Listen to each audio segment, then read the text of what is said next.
Teflon বালা করে দিয়া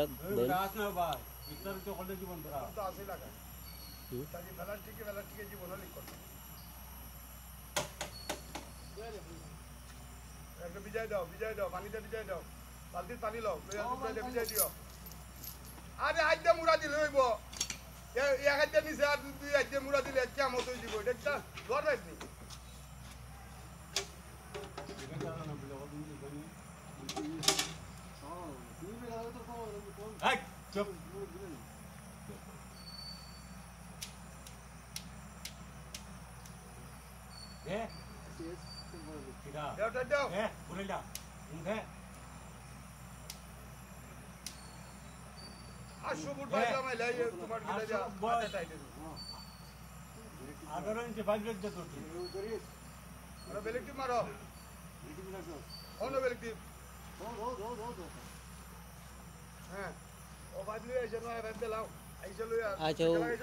লাগাইলেন